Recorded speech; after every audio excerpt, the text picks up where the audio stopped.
الحمدللہ رب العالمین والصلاة والسلام علی نبینا محمد وعلی آلہ وصحبہ اجمعین، اما بعد۔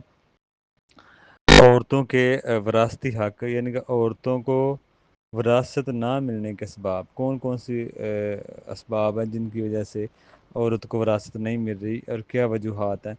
دیکھیں، سب سے پہلی بات یہ ہے کہ وراثت کے جو مسائل ہیں اللہ تعالیٰ نے کھول کھول کے بیان کر دی ہیں، ٹھیک ہے نا۔ اس پر اب عمل کیوں نہیں ہو رہا، یہ اگر دیکھا جائے تو بہت ساری وجوہات ہیں۔ سب سے بڑی جو وجہ ہے وہ یہ ہے کہ خود خواتین بھی پست ہمت ہے، یعنی کہ انہوں نے خود آواز نہیں اٹھائی، ان کے پاس علم نہیں ہے۔ عورتیں یہ سمجھتی ہیں کہ واقعی ہمارا حصہ نہیں ہے، یہ معافی کرنا ہوتا ہے، ان کو پہلے سے ان کا ذہن بنا ہوتا ہے، معاشرے نے ایسے ان کا کر دیا معاملہ عورتوں کا، کہ پہلے ہی ان کو ایسا تیار کیا جاتا ہے کہ ان کا ذہن بنایا جاتا ہے کہ آپ نے دینا ہی ہے، اس طرح کی کوئی ذہنیت بنائی جاتی ہے۔ تو ان کو علم نہیں ہے، اگر علم ہے بھی تو وہ ڈر رہی ہوتی ہیں، سہمی ہوتی ہیں، اپنے حقوق کا مطالبہ نہیں کر سکتی۔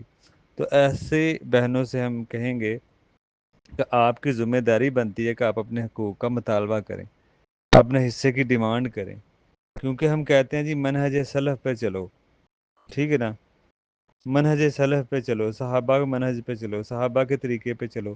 تو جب ہم صحابہ کے طریقے پہ کہتے ہیں تو عورتوں کے لیے یہ مسئلہ ہے کہ وہ بھی صحابیات کے طریقے پہ چلیں، خواتین کو بھی منہج سلف پر چلنا چاہیے۔ اس سے صرف مرد مخاطب نہیں ہے، سلف کی جو خواتین تھی، جو صحابیات تھی، انہوں نے کبھی اپنا حصہ نہیں چھوڑا، وہ اپنا حصہ وصول کرتی تھی۔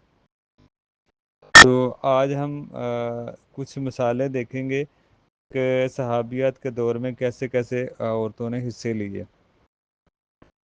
آج ہماری مائیں بہنیں اپنا حصہ کیوں چھوڑ رہی ہیں؟ یہ کون سی کہہ لیں کہ سلفیت کا طریقہ ہے، یہ کوئی منہج سلف نہیں ہے۔ کچھ اگر آپ مثالیں دیکھیں تو آپ کو سمجھ لگے گی۔ دیکھیں سلف کی جو خواتین ہیں کس طرح اپنا حصہ لیتی تھی، بالکل نہیں چھوڑتی تھی۔ ایک مثال سعد بن ابی کے بارے میں آتا ہے کہ ان کی بیوی اپنے حصے کی ڈیمانڈ انہوں نے کی۔ ان کی 2 بیٹیاں تھیں، جب وہ شہید ہوئے تو ان کی 2 بیٹیاں تھیں اور ان کے بھائی نے سارا حصہ لے لیا۔ یہ پہلا مسئلہ نبی علیہ السلام کی عدالت میں آیا، نبوی زندگی میں، ٹھیک ہے نا۔ اور اس کے بعد آیتیں نازل ہوئیں قرآن میں، ٹھیک ہے نا، کہ ان کا کیا حصہ ہے، کیا بنتا ہے۔ اب 2 بیٹیاں ہوں مرنے والے کی تو وہ 2/3 لیں گی، یعنی کہ 3 حصوں میں 2 حصے لیں گی۔ بیوی ہے وہ ربع لے گی، یعنی کہ 8 حصوں میں 1 حصہ لے گی۔ تو پھر یہ آیتیں نازل ہوئیں۔ تو یہ دیکھیں زمانہ جاہلیت میں کوئی کسی عورت کو حصہ نہیں ملتا تھا، نہ کسی نے ڈیمانڈ کی۔ جب ایک عورت نے ہمت کی، اس کے پاس علم آیا، ہمت کی، تو پھر یہ آیتیں نازل ہوئیں۔ تو مدد پھر یہ اللہ کی آتی ہے جب آپ کوشش کرتے ہیں۔ تو اس لیے یہ آپ دیکھیں کہ یہ نبوی زندگی میں سعد بن ابی کی بیوی کے بارے میں آتا ہے کہ انہوں نے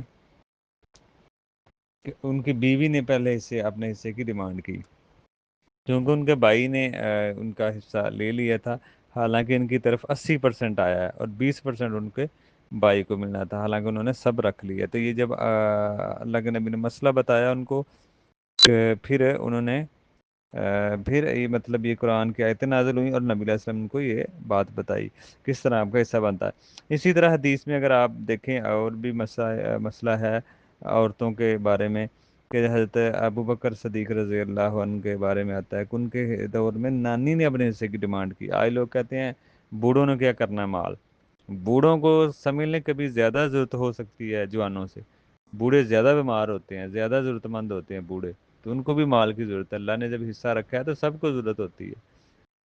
تو آج بوڑھوں کو لوگ دیتے ہی نہیں ہیں، ان کو بتاتے ہی نہیں کہ آپ کا بھی حصہ اللہ نے رکھا ہے، اس طرح نکالتے ہی نہیں ہیں۔ تو اس لیے یہ سب ناجائز شکلیں ہیں۔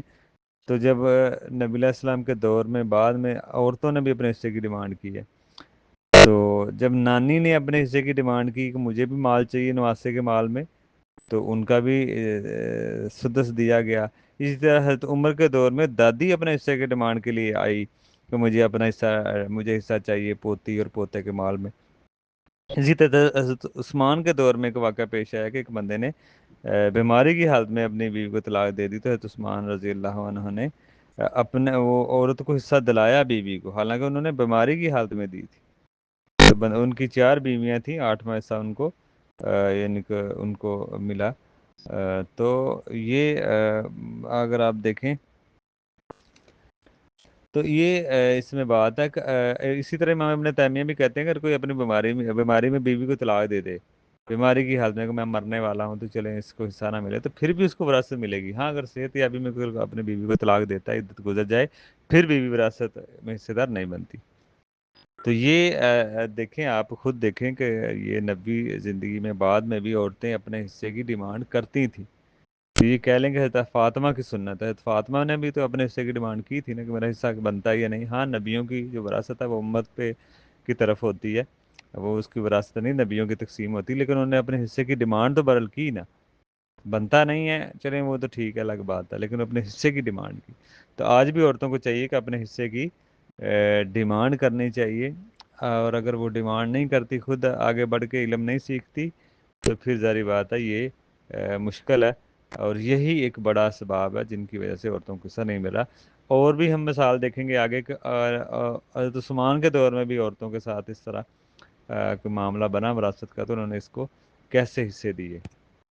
تو صحابیات کے بارے میں اگر دیکھا جائے تو وہ حصہ اپنا چھوڑتی نہیں تھی، اپنا حصہ وصول کرتی تھی، اور آج بھی عورتوں کو اپنے حصے وصول کرنے چاہیے۔